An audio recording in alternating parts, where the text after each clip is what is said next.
এটা ডাঙৰ জাপি দিছে আমাক এনেকৈ কৈছে সেই অনুসৰি কৈছে যে মৰাণ মটক আৰু গোৱালপাৰাৰ মোক জনোৱা অনুসৰি কোচ ৰাজবংশী তেওঁলোকক জনজাতি হিচাপে দিব পাৰি বুলি plains tribal plains ST plains সেইটো ৰূপে দিব পাৰি বুলি প্ৰতিবেদন আহিছে তেওঁলোকে জনোৱা অনুসৰি আৰু তেওঁলোকে কৈছে যে বাকী জাতিবিলাকক আহোমসকল চুতীয়াসকল তাৰপিছত কোচ ৰাজবংশী যিখিনি আপোনাৰ গোৱালপাৰাৰ নহয় বাকীখিনি চাহ জনগোষ্ঠী আদিবাসীসকল চুতীয়াসকল তাৰ পাছত আৰু কোন থাকিলে আপোনাৰ টাই আহোম চুতীয়া তাৰপিছত আদিবাসী চাহ জনগোষ্ঠী তাৰ পাছত থাকিলে কোচ ৰাজবংশী মানে গোৱালপাৰাৰ বাদ দি তো সেইসকলৰ ক্ষেত্ৰত তেওঁলোকে এটা সিদ্ধান্ত লৈছে যে সেইসকলৰ ক্ষেত্ৰত মানে তেওঁলোকক ST ভেলী বুলি ST ভেলী বুলি এটা নতুন আৰু অদ্ভুত এটা মানে আপোনাৰ শ্ৰেণী তৈয়াৰ কৰিছে আপোনালোকে মই সেইকাৰণে আজি লৈ আহিছোঁ যে আমাৰ ভাৰতৰ সংবিধানখন লৈ আহিছোঁ সংবিধানত স্পষ্ট ৰূপত মানে আজি যদি মই দেখুৱাওঁ আপোনালোকক সংবিধানত স্পষ্ট ৰূপত ট্ৰাইবেল দুটাই আছে এটা হ'ল ট্ৰাইবেল হিলছ আৰু আনটো হ'ল ট্ৰাইবেল প্লেইনছ মানে ভৈয়াম জনজাতি আৰু পাহাৰীয়া জনজাতি দুটাই আছে এতিয়া অদ্ভুত ধৰণে এওঁলোকে নিৰ্বাচনটো পাৰ কৰিবৰ কাৰণে ভৈয়াম জনজাতি আৰু পাহাৰীয়া জনজাতি এই দুটাৰ পৰিৱৰ্তে পৃথিৱীৰ ক'তো নথকা আজিলৈকে কোনেও শুনি নোপোৱা আৰু ভাৰতৰ সংবিধানত কোনোদিন অন্তৰ্ভুক্ত নোহোৱা তেওঁলোকে ট্ৰাইবেল ভেলী বুলি এটা নতুন বস্তু তৈয়াৰ কৰিব কৈছে তেওঁলোকে কৈছে যে য'ত মানে যেনেকৈ ধৰক BTADত যিসকল জনজাতি লোক আছে তাত মানে এই ভেলীৰ মানুহবিলাকে আৰু ক'তো আসন সংৰক্ষণ নাপাব জনজাতিৰ যিসকল লোক আছে তেওঁলোকে আৰু আসন সংৰক্ষণ নাপাব তো এতিয়া মোৰ প্ৰশ্নটো হ'ল যে যিটো বস্তু 2019 চনত কা আন্দোলনৰ আগে মোৰ লগত আজি কপিটো মই আপোনালোকক দি দিম এটা কপি আপোনালোকক যে 2019 চনত ভাৰতৰ ৰাজ্যসভাত মই নিজে সেইদিনা ৰাজ্যসভাৰ গেলেৰীত উপস্থিত আছিলোঁ সেইদিনাত 6টা জনগোষ্ঠীক জনজাতিকৰণৰ কাৰণে সেইদিনা বিধেয়ক উত্থাপন হৈছিলে বিধেয়কখন কেতিয়া উত্থাপন হয় যেতিয়া সকলো ডিপাৰ্টমেণ্টে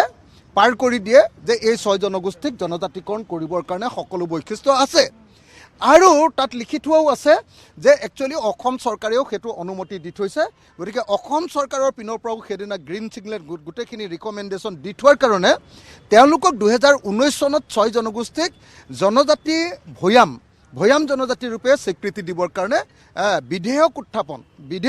মানে আপোনালোকৰ বিল উত্থাপন হৈছিলে এতিয়া সেই বিলখন নাকচ কৰি এতিয়াও সেই বিলখন তাৰমানে ৰাজ্যসভাত নাকচ হোৱা নাই এতিয়াও ৰাজ্যসভাত সেইখন জীৱিত হৈ আছে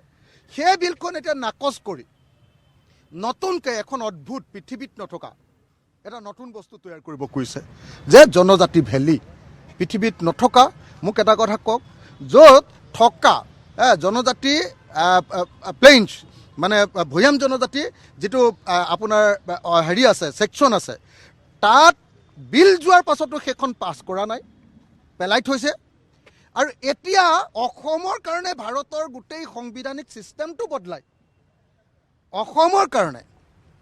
ভাৰতৰ গোটেই সাংবিধানিক সিস্টেমটো বদলাই যি সংবিধান ভাৰতবৰ্ষৰ সকলো লিডাৰবিলাকে আলোচনা কৰি 3 বছৰ আলোচনা কৰি ট্ৰাইবেল মানে আপোনাৰ ST হিলছ আৰু ST প্লেইনছ তৈয়াৰ কৰিছে তাত অসমৰ পৰা তেওঁলোকে ভেলী নামৰ এটা বস্তু তৈয়াৰ কৰিছে এইটো এটা টুপি সেইকাৰণে মই আন্দোলনৰত প্ৰত্যেকটো সংগঠনক আহ্বান জনাওঁ যে কোনো পধ্যে চৰকাৰৰ এই নিৰ্বাচনী টুপত যাতে কোনেও ভুল নাযায় আমি 6 জনগোষ্ঠীৰ জনজাতিকৰণ পাব লাগিব আৰু মই 6 জনগোষ্ঠীৰ জনজাতিকৰণৰ লগতে কলিতাসকল 6 জনগোষ্ঠীৰ জনজাতিকৰণৰ লগতে নাথযোগীসকল 6 জনগোষ্ঠীৰ জনজাতিকৰণৰ লগতে মদাসী জনগোষ্ঠীৰ লোকসকলক জনজাতিকৰণ কৰিবৰ কাৰণে দাবী উত্থাপন কৰিছোঁ আৰু লগতে মই দাবী উত্থাপন কৰিছোঁ যে অসমক ট্ৰাইবেল ৰাজ্য ৰূপে ঘোষণা কৰা হওক আৰু মই দাবী উত্থাপন কৰিছোঁ যে ভাৰতৰ সংবিধানৰ 371 ক এইটোৱে হ'ল অসমীয়া জাতি জীয়াই থাকিবৰ কাৰণে যিমান আন্দোলন কৰিছে, আলফাৰ আন্দোলন, আছুৰ আন্দোলন, AJCPৰ আন্দোলন, কৃষক মুক্তি সংগ্ৰাম সমিতিৰ আন্দোলন, যিমান আন্দোলন কৰিছে চব আন্দোলনবিলাকৰ যদি সঁচাকৈ ৰিজাল্ট পাব লাগে, অসমীয়া জাতিয়ে যে আত্মনিয়ন্ত্ৰণৰ অধিকাৰ দাবী কৰি আছে, তেতিয়াহ'লে এটাই ভাৰতৰ সংবিধানত ধাৰা আছে,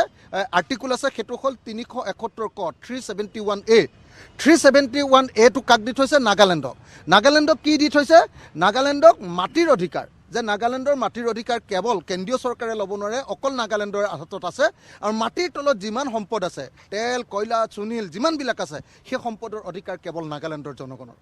এই অধিকাৰ যেতিয়া 371A পাব অসমে, নাগালেণ্ডৰ নিচিনাকৈ, কেৱল আৰু কেৱল তেতিয়াহে অসমে বাচিব পাৰিব, অসমে আত্মনিয়ন্ত্ৰণৰ অধিকাৰ পাব, অসমে তেওঁলোকৰ অধিকাৰ লাভ কৰিব পাৰিব। সেইকাৰণে মই আজিৰ দিনটোত অসম বিধানসভাত উত্থাপন কৰিব খোজোঁ, আজি যদি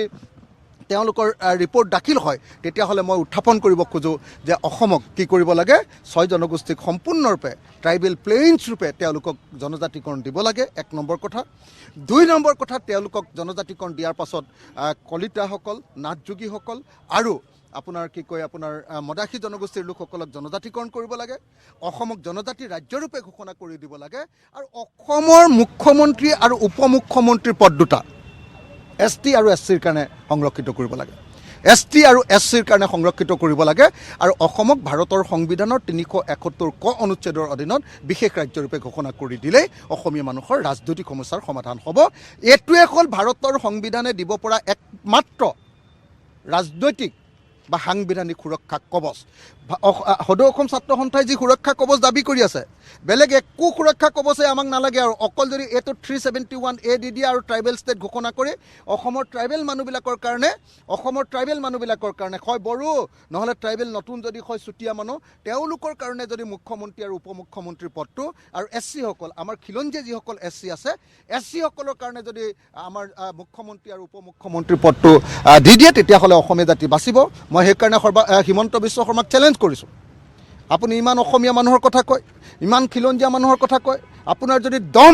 দম যদি আছে,